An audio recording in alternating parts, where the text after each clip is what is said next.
구약성경 신명기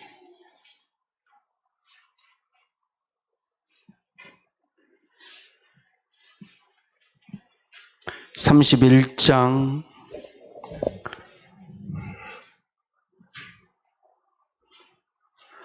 9절부터 13절 말씀입니다. 우리 한 절씩 교독하시고 13절은 합독하시겠습니다.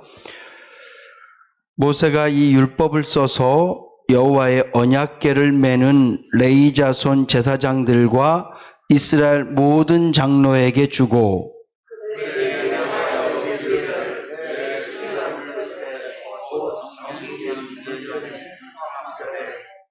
온 이스라엘이 네 하나님 여호와 앞 그 택하신 곳에 모일 때에 이 율법을 낭독하여 온 이스라엘로 듣게 할지니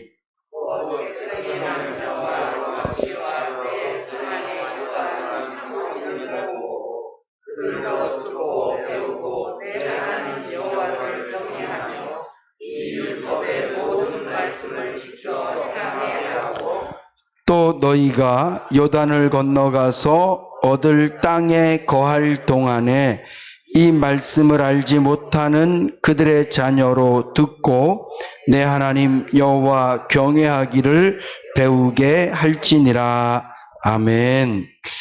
할렐루야. 하나님의 위로하심과 함께하심이 여러분들 마음속에서 믿어지시고요, 삶 속에 매 순간 체험하며 사실 수 있기를 주님의 이름으로 축복합니다. 하나님은 살아계십니다. 하나님은 역사하십니다. 믿음의 눈이 있는 자들에게 보여지시고요, 믿음 있는 자들이 하나님은 역사하세요. 지금도 역사하십니다. 하나님은 지금도 살아계세요. 날마다 그 하나님의 은혜와 은총들을 누리며 사실 수 있기를 다시 한번 주님의 이름으로 축복합니다. 하나님께서 만드신 모든 것들 중에 사람만큼 배우고 살고 사람만큼 공부하며 사는 것은 없습니다. 사람은 죽을 때까지 배운다고 얘기하잖아요.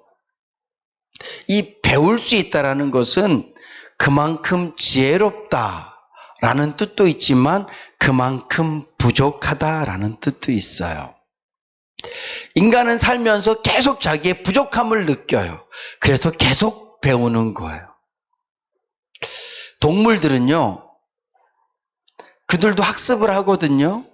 사자, 호랑이, 아주 큰 것부터 작은 것까지 다 공부를 하는데 1년만 지나면 더 이상 배울 게 없어요. 사자는 1년만 지나면 완벽한 사자가 돼요. 더 이상 배울 게 없어요. 어떻게 사냥하는지, 또 약한 동물들은 어떻게 숨는지, 이런 것들이 1년 딱 어미가 하는 것을 보면 더 이상 배울 게 없이 그냥 학습하지 않고 배운 것을 갖고 평생을 살다가 죽어요. 근데 우리 인간은 죽을 때까지 배우지 않습니까? 또 배울 게 생겨요. 또 공부할 게 생겨요. 왜냐하면 계속해서 부족함을 느끼기 때문에 그래요. 예를 들면 제가 어떤 직업을 갖고 있다가 취미라도 뭐를 좀 하려 치면 그걸 또 배워야 되죠. 또 다른 취미를 가지려고 하면 또 배워야 되죠. 그러다가 직장을 옮기기도 하면 또 새로운 걸 배워야 돼요. 계속 배우며 사는 거예요. 먹고 살기 위해서만 배우는 것이 아니라 사람을 만나도 그 사람을 통해서 배울 걸 우리는 스스로 느껴요. 아, 이 사람에겐 이런 걸 배워야 되겠다. 이 사람에겐 이런 걸 배워야 되겠다. 그래서 죽을 때까지 공부하며 사는 게 인생입니다. 우리 예수 믿는 사람들도 배워야 돼요. 오늘 성경 말씀에 보니까 배우게 해라, 배우게 해라, 이렇게 말씀하고 있습니다. 세상의 배움은 뭔가를 더 깨닫고 알기 위한 배움이거든요. 그러면 우리가 예수를 믿으면서 배우는 것은 왜 배워야 될까요? 우리가 성경을 더 알기 위해서 배워야 될까요? 우리가 뭘 좀 더 부족한 부분들이 많기 때문에 내가 예수 믿으면서 아직 이 정도 알아갖고서는 내가 많이 부족하기 때문에 내가 요 정도 알아서는 안 되기 때문에 우리가 뭔가 계속 배워야 될까요? 물론 그런 배움도 필요해요. 예를 들면 목사가 성경을 많이 안 보고 많이 배우지 못해서 아브라함과 이삭을 헷갈리기도 하고 하나님께서 이스라엘 백성들을 광야에서 40년을 살게 했는지 30년을 살게 했는지 그런 걸 좀 헷갈리기도 하고 사울이 왜 사울이고 바울이 왜 바울이고 이런 거에 대해서 잘 모르고 성경에 나오는 단어들을 잘 모르고 그러면 안 되잖아요. 물론 그런 지식적인 것을 위하는 것도 우리가 배움이 필요해요. 장로님쯤 되고 권사님쯤 되고 그리고 신앙생활을 좀 오래 하신 분들은 그래서 성경을 한 몇 독 정도 하고 난 다음에 어떤 이름이 나오면 이 사람은 이런 사람이고 하나님은 그때 이렇게 역사하셨고 그 정도 알면 좋죠. 목사가 마음에 좀 부담이 되고 두려울 때가 있어요. 그게 언제냐 하면 성도님들이 혹시 목사님 찬송가 이런 찬송이 몇 장이죠? 이러면 갑자기 이거 모르면 괜히 창피해지는 거야 마음에. 그리고 목사님 이런 성경 구절은 어디에 있죠? 이러면 막 긴장해요. 모르면 어때요? 또 나중에 가르쳐주면 찾아서 가르쳐드리면 되는데 꼭 제 마음에 목사는 찬송가가 몇 장은 어디 있는지 다 알아야 되고 성경 어떤 구절은 어디에 있는지 딱딱 대답해 줘야 될 것만 같은 또 성도님들도 목사에게 그런 기대감이 있잖아요. 물론 우리가 목사가 찬송을 계속하고 성경을 계속 읽어야 될 때 그런 어떤 지식적인 부분들도 필요해요. 근데 여러분 오늘 하나님께서 모세를 통해서 이스라엘 백성들에게 하나님의 말씀을 배워라 이렇게 말씀하시는 이유는 10계명이 1계명부터 10계명까지 어떤 말씀이 있는지 니들이 알아야 돼. 이것 때문이 아니에요. 하나님께서 우리들에게 어떻게 살라고 말씀하셨는지 그걸 너희들이 반드시 알아야 돼. 그런 법과 질서를 알도록 하기 위해서 배우라고 말씀하시는 게 아니에요. 하나님의 말씀은 때로는 우리에게 지식적인 충족도 줍니다. 하나님의 말씀은 때로는 우리에게 역사적인 배경도 충족을 시켜줘요. 때로는 하나님의 말씀이 우리에게 좋은 글귀가 되어줘서 마음의 양식이 되기도 합니다. 그런데 우리가 하나님의 말씀을 배워야 될 가장 큰 이유는 믿음이에요. 여러분, 우리의 믿음은요, 살아있는 생물 같아요. 가끔 식당에 가면 이렇게 뭐 횟집이라든가 뭐 아니면 뭐 이렇게 음식점에 가면 가격이 시가 이렇게 적혀져 있어요. 가격이 안 정해져 있는 거예요. 그때마다 가격이 달라진다는 거예요. 물고기를 잘 못 잡고 또 이렇게 고기값이 올라가면 올려서 받겠다는 얘기거든요.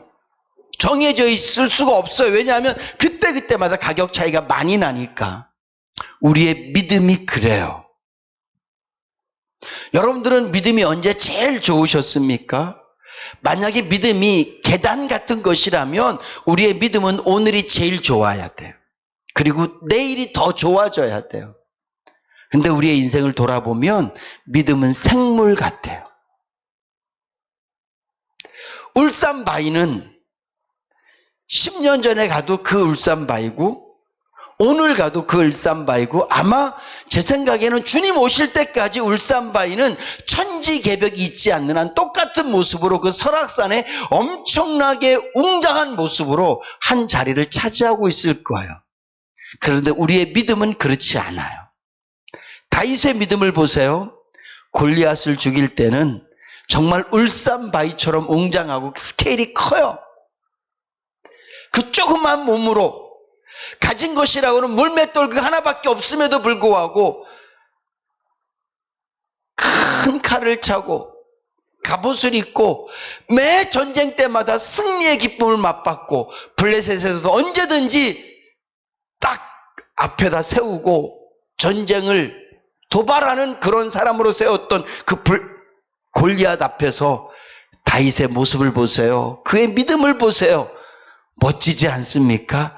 너 칼하고 창 들고 나오지, 네 힘 믿고 나오지, 네 전쟁의 이력 갖고 나오지, 나 하나님 믿고 나가는 거야.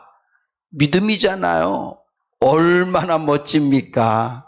울산바위보다 훨씬 더 웅장하고 멋진 믿음으로 나오잖아요. 그랬던 그 다윗이 모든 군사들이 전쟁터 나가고 한가로이 왕궁 꼭대기에서 이렇게 다니다가 목욕하는 한 여인을 보고 그 믿음이 무너져요.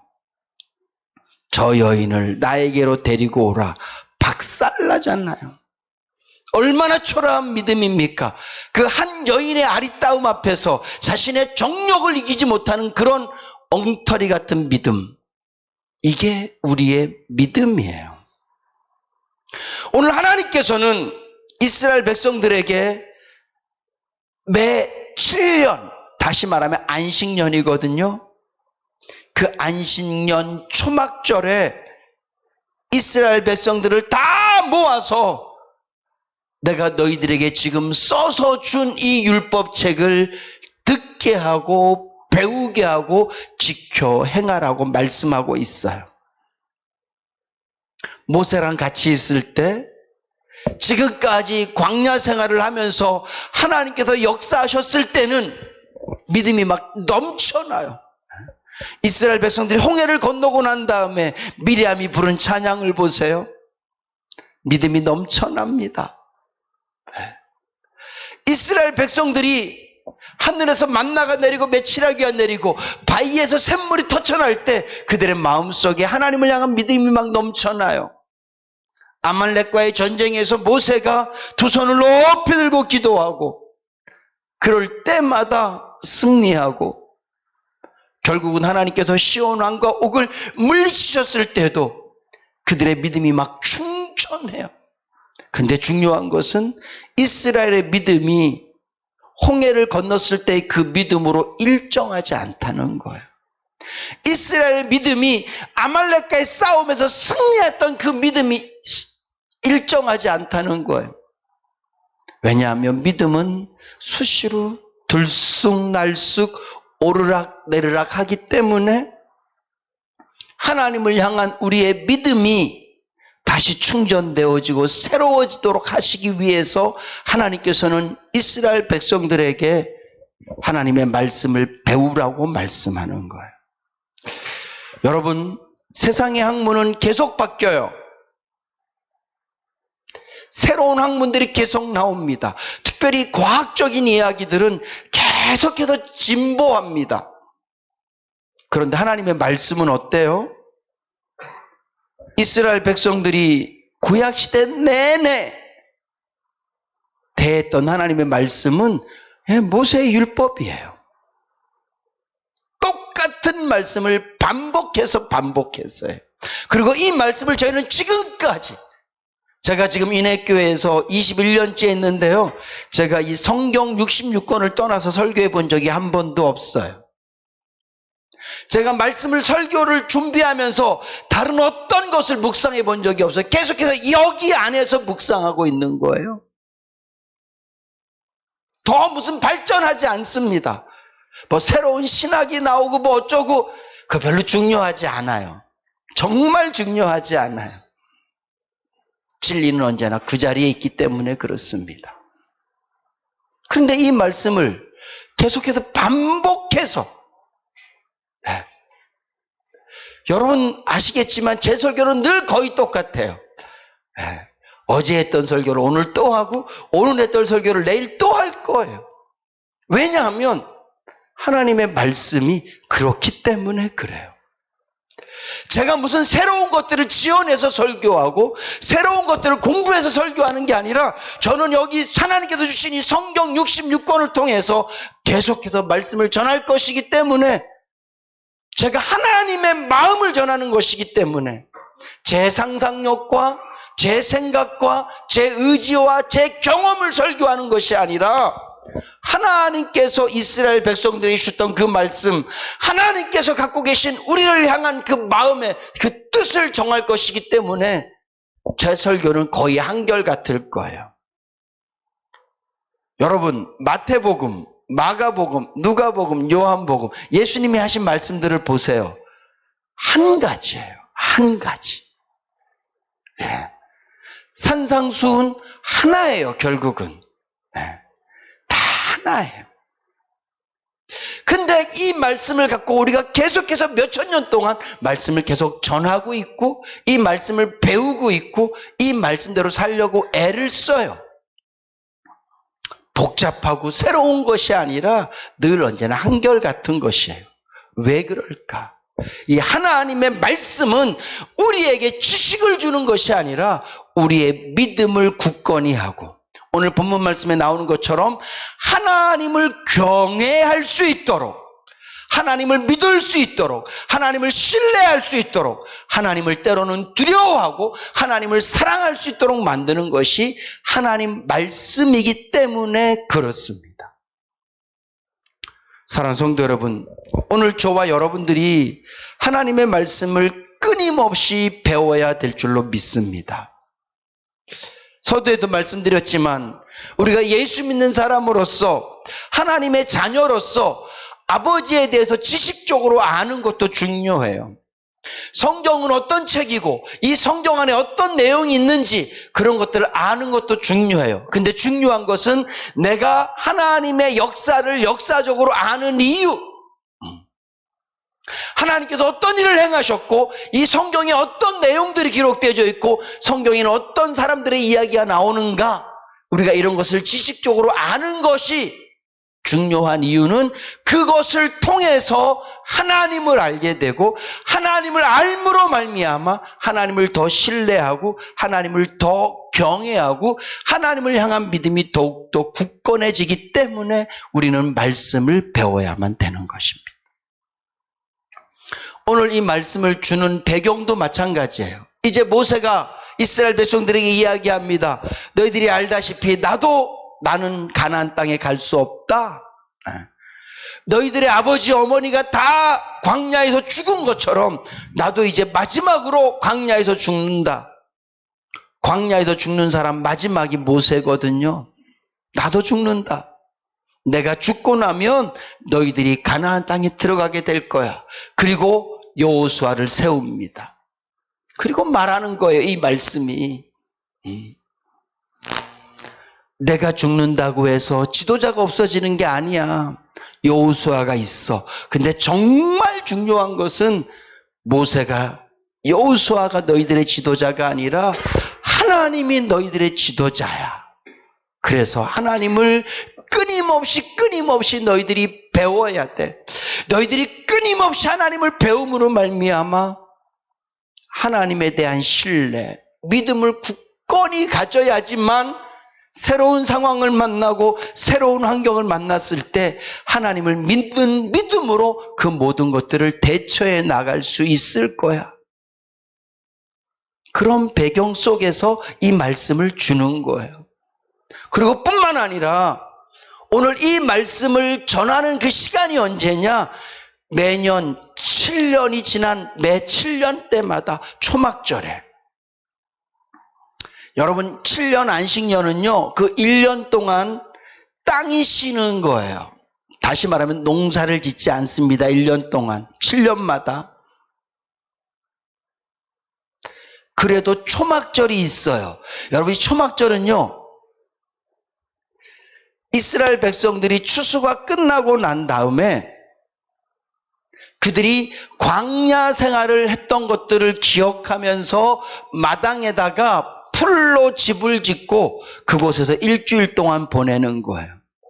그러면서 하나님께서 우리를 어떻게 인도하셨는지, 하나님께서 우리를 어떻게 지키셨는지, 비록 지금은 우리가 집을 짓고 살고 농사를 짓고 살지만 우리가 광야에 살 때에도 하나님께서 우리를 어떻게 인도하셨는지를 그들이 서로 가족들끼리 나누면서 일주일 동안 하나님께 감사하며 보내는 시간이 초막절이에요. 하나님께서 이스라엘 백성들에게 하나님의 율법을 가르치라고 말하는 때가 안식년 때, 다시 말하면 인간은 아무것도 하지 않았어요. 그 1년 동안은 땅을 놀렸대니까요. 종들도 다 쉬는 거예요. 다 자기 집으로 돌아가는 거예요. 빚을 졌다 할지라도 그 모든 빚들을 다 탕감해 주는 거예요. 모든 것들이 다 원위치로 돌아가는 게 안식년이에요. 그리고 초막절, 우리가 그 광야에서 떠도는 나그네와 같은 삶을 살 때에도 하나님 우리를 지키셨습니다. 집이 없어도 하나님 우리를 지키셨습니다. 국가라는 어떤 그런 경계가 없어도 하나님 우리를 지키셨습니다. 하나님께서 우리와 함께 계시면 모든 것들이 아멘입니다. 괜찮습니다. 그런 것들을 나누는 그때에, 그리고 안식년이 끝나고 나면 새로운 시작이거든요. 그렇게 새롭게 시작되어질 때, 봐라, 하나님께서 우리를 먹이시지 않니? 봐라, 하나님께서 우리를 입히시지 않니? 그런 것들을 느끼고 있을 때 다시 하나님의 말씀으로, 그것처럼 하나님의 말씀을 지키고 하나님을 신뢰하고 하나님을 믿는 자들에게 하나님께서 베푸신 은혜들을 다시 말씀하면서 그들의 심령 가운데 하나님으로 재무장시키고 믿음을 더 굳건히 해서 삶을 시작하도록 하게 하기 위해서 하나님께서는 모세를 통하여서 안식년 초막절에 그들에게 하나님의 율법을 가르치고, 이스라엘 백성들은 그 율법을 배우고 하나님 앞에 고백하는 거예요. 주님, 우리가 이 말씀대로 살겠습니다. 그렇게 하도록 만드신 거예요. 여러분, 하나님의 말씀을 잘 배워서, 다른 말로 하면 하나님이 어떤 분이신지 잘 알아서, 또 다른 말로 하면 여러분들 마음속에 하나님을 신뢰하는 신뢰도를 더욱더 키우시고 하나님을 믿는 믿음이 흔들리지 않는 믿음으로 여러분들의 믿음을 더욱 굳건히 하셔서 사실 수 있기를 주님의 이름으로 축복합니다. 하나님을 경외하고 신뢰하면 어떤 일이 벌어지느냐? 하나님의 은혜를 체험하며 삽니다. 여러분, 이스라엘 백성들이 하나님의 말씀대로 살 때, 물론 그렇게 살아서 하나님께서 지키시니까 부자로 살았고 강건하게 살았겠지만 그거를 그렇게 표현하면 안 돼요.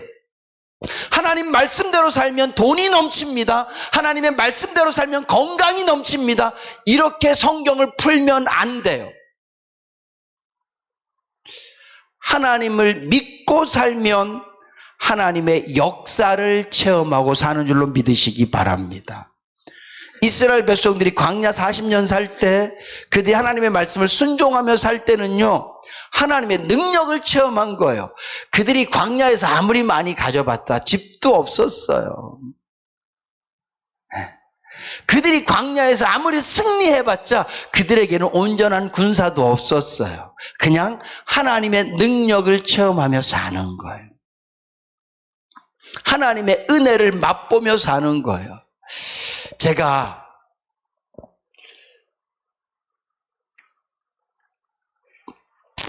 자꾸 제 얘기를 말씀드려서 제가 죄송하다고 말씀을 드리는데, 오늘 아침에도 제가 이렇게 말씀 묵상하면서 하나님, 제가 하나님을 의지합니다. 제가 하나님을 신뢰합니다. 아시죠? 제가 하나님밖에 없는 거.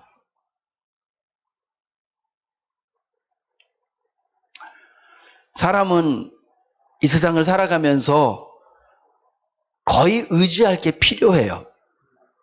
여러분들 지금 의자에 의지해서 앉아 계시잖아요.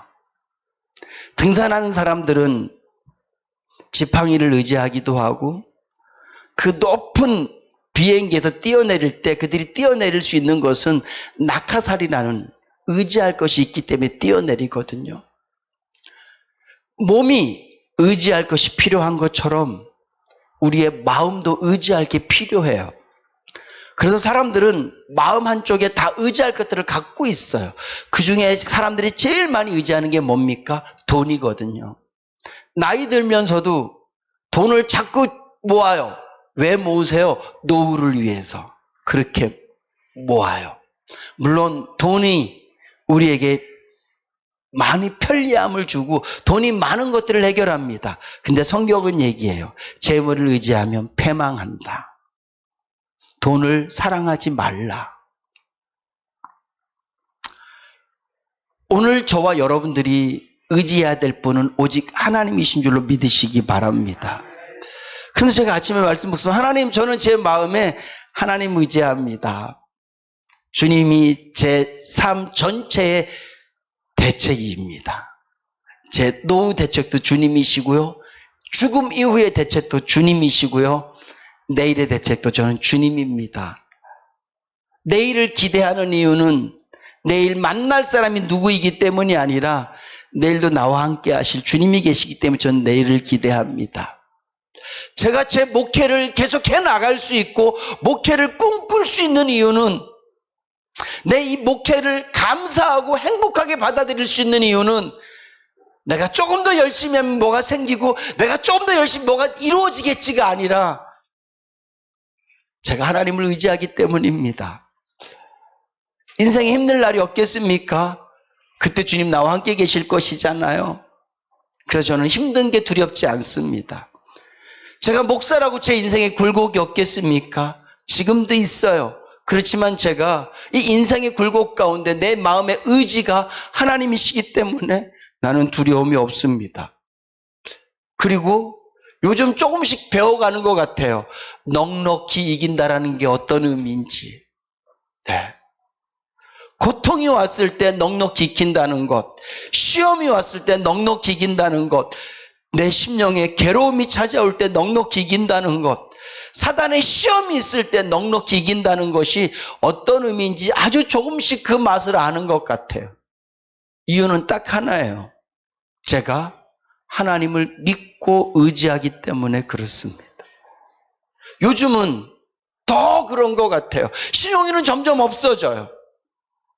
인해교회 구신용 목사는 점점 없어질 거예요. 왜냐하면 저는 더 하나님을 믿고 의지할 것이기 때문에 그렇습니다. 성경을 묵상하고 성경을 공부하고 말씀대로 살면 살수록, 그렇게 살려고 애쓰면 애쓸수록 저에게 생기는 건 지식이 아니라 믿음이에요. 그리고 이 믿음이 제 삶을 너무 편안하게 해줘요.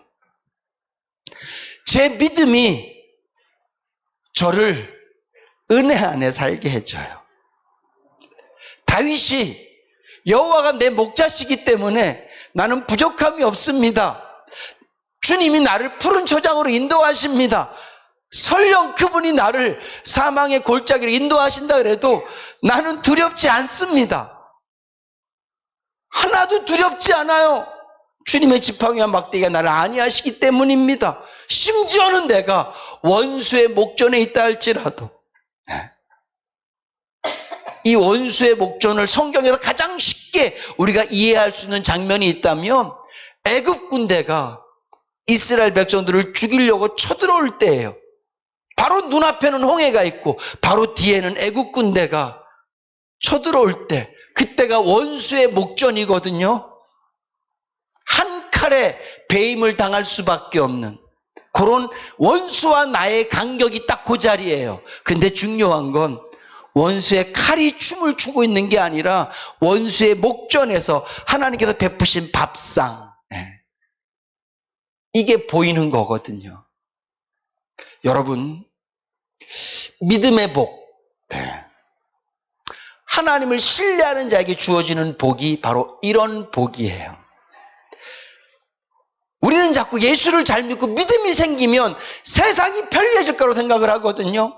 물론 그럴 수도 있습니다. 그렇지만 더 중요한 것은 내 안에 믿음이 생기면 세상은 불편해지더라도 때로는 사람이 나를 불편하게 하고 물질이 나를 불편하게 하고 코로나가 나를 불편하게 한다 할지라도 내 심령은 예수 그리스도로 말미암아 자유와 기쁨, 평안을 누리게 되는 줄로 믿으시기 바랍니다. 이게 믿음의 힘이에요. 하나님께서는 이런 선물을 이스라엘 백성들에게 주시기 위해서 말씀을 배워라, 말씀대로 살라고 말씀하고 계신 거예요.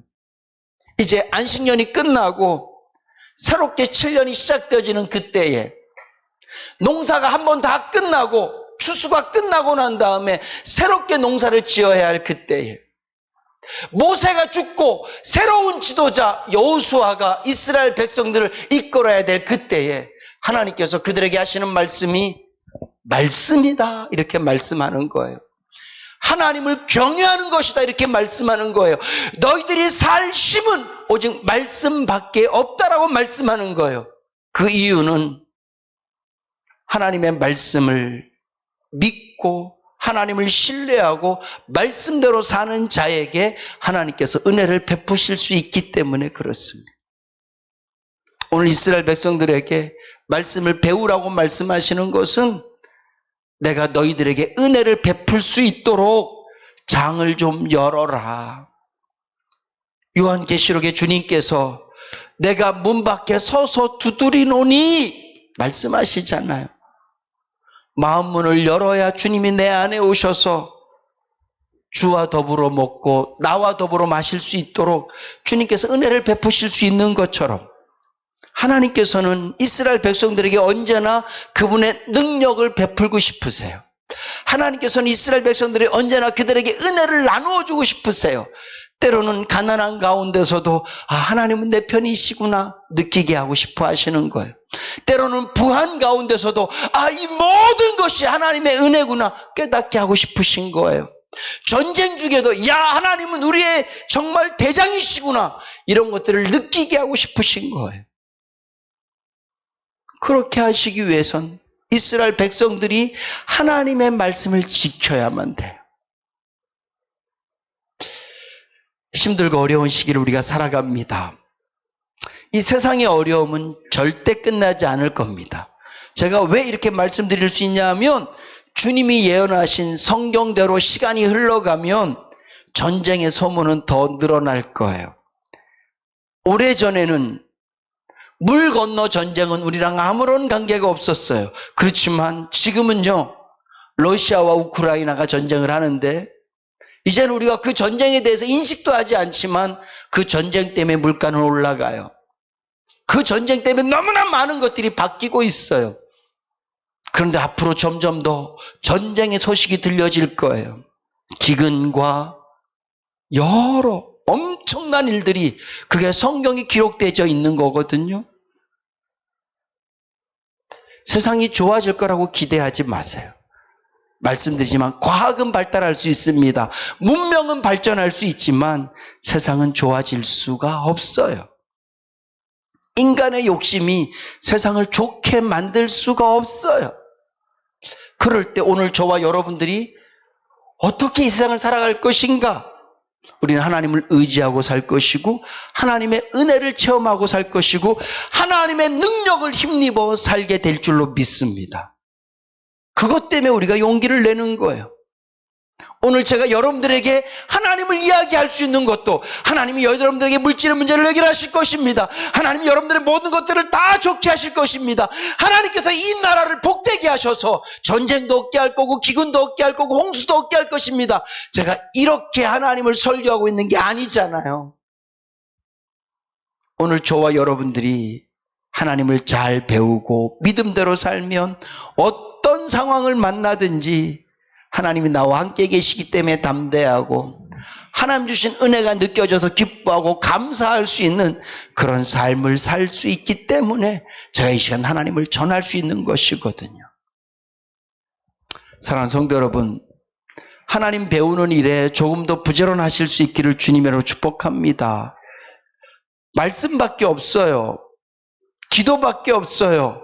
찬양밖에 없어요. 예배밖에 없다니까요. 오늘 모세가 이스라엘 백성들에게 하나님의 말씀을 배워라 이렇게 말씀하는 게 하나님을 위해서가 아니에요. 너를 위해서예요. 너를 위해서. 교회는 계속 하나님을 이야기하고 말씀과 기도, 찬양, 예배를 계속 강조합니다. 이유는 딱 하나예요. 하나님의 은혜를 체험하며 살라고. 오늘 이스라엘 백성들이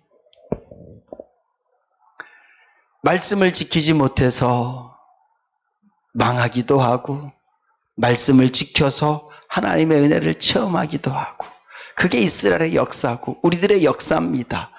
바라기는 말씀 배우는 것, 다시 말하면 하나님을 신뢰할 수 있고 하나님을 향한 믿음이 더욱더 굳건해지기 위한 그런 방법들, 이런 일들에 나태하고 게으르지 마시고요, 조금 더 부지런해지고 조금 더 열심 내셔서 하나님을 경외하는 것을 배우고 믿음이 자라서 우리가 어떤 세상을 만나든지 간에 늘 하나님과 동행하고 하나님 주신 은혜를 체험하며 사실 수 있기를 주님의 이름으로 축복합니다.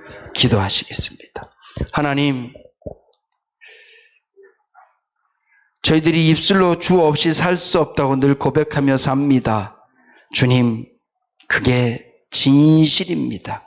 그게 진리입니다. 우린 주님 없인 살 수 없습니다. 주여, 은혜 빠지면 껍데기만 사는 것이고 육만 사는 것인데 우리가 어떻게 하나님의 자녀로서 그런 삶을 살 수 있겠습니까? 내 영이 날마다 기뻐 뛰며 춤추며 살아야 되겠습니다. 내 영이 날마다 강건해서 살아야 되겠습니다. 내 영이 날마다 믿음이 충만해 살아야 되겠습니다. 내 영이 늘 성령 하나님께 붙들려 살아야 되겠습니다. 그래야 예수 믿는 사람답게 살 수 있을 텐데, 그러기 위해서 우리가 더 말씀을 배우고 말씀대로 살려고 노력하며 힘쓰며 살겠습니다. 성령님 도와주시옵소서. 예수님의 이름으로 기도드립니다. 아멘.